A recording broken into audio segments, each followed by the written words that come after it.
உங்ககிட்ட ஒரு கேள்வி கேட்குறேன். சொல்லு, நீ தான் தைரியமான ஆளத்தை சொல்லு. பிக் பாஸ் வீட்டுக்குள்ள போன வாரம் 2 எவிக்ஷன் நடந்தது. ஐ மீன்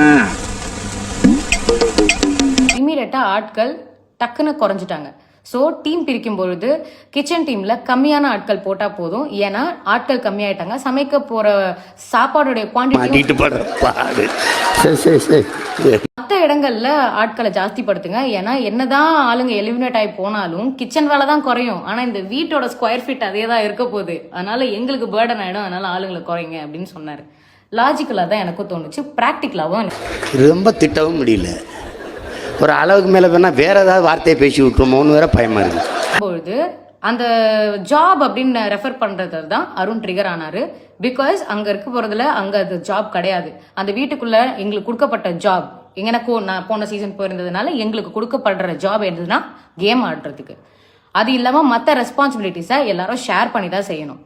and Arun as he told as he seeing it as a family அதை ஒரு ரெஸ்பான்சிபிலிட்டியாகவே பார்க்கல. அவன் நிறுத்துற அந்த லூசுக்கு மட்டும் வந்துட்டே இருக்கான் போடுறா வர நிறுத்துற அவனை பைத்தியக்கார. Which actually broke my heart.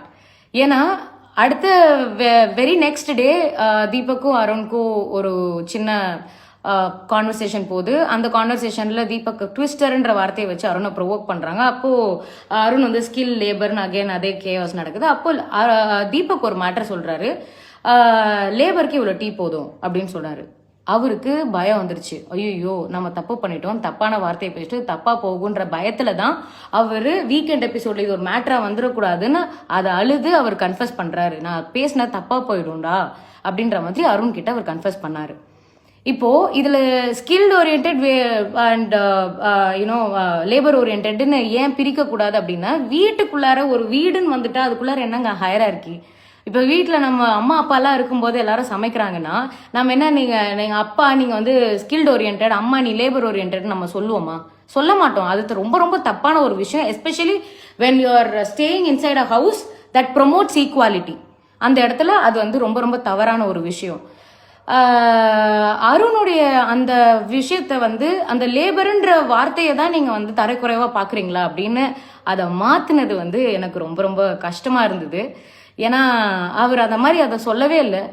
Deepak வந்து ஓப்பனாக லேபருக்கு இவ்வளோ டீ போதும்னு சொல்லி அத்தனை கேமரா முன்னாடி கன்ஃபஸ் பண்ண ஒரு விஷயத்த ஜஸ்ட் லைக் தட் டச் பண்ணிட்டு போயிட்டாங்க. ஆனால் அருணோட மூளைக்குள்ளே போய் நீ இப்படி தானே நீ யோசிச்ச இதை பற்றி அப்படின்னு சொல்லி ஹோஸ்ட் முதற்கொண்டு அதை மைக் மூலியமாக பேசி கார்னர் பண்ணும்போது ஆப்வியஸாக யாராக இருந்தாலும் பயம் வருங்க. யாராக இருந்தாலும் ஆடிடுவோம். நம்ம பேர் இல்லை தப்பாக போயிடுச்சோ, நம்மளை தப்பாக புரிஞ்சுக்கிட்டாங்களோ அப்படின்ற ஒரு பயத்தில் அருணுக்கு அதை சரியாக எக்ஸ்பிளைன் பண்ண வரல. சார் இது ஒரு ஃபேமிலியாக நான் பார்த்தேன். இந்த ஃபேமிலிக்குள்ளே ரெஸ்பான்சிபிலிட்டிஸ் தான் இருக்கே தவிர ஜாப்ஸ் இல்லை.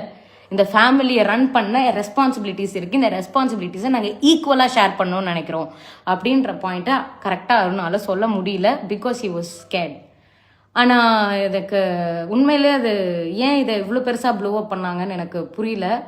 அண்ட் அதுக்கப்புறமா நடந்த அந்த மைக்கில் பேசினது, கன்ஃபெஷன் ரூமில் பேசினது எல்லாமே டேமேஜ் கண்ட்ரோலாக என் கண்ணுக்கு தெரிஞ்சுது.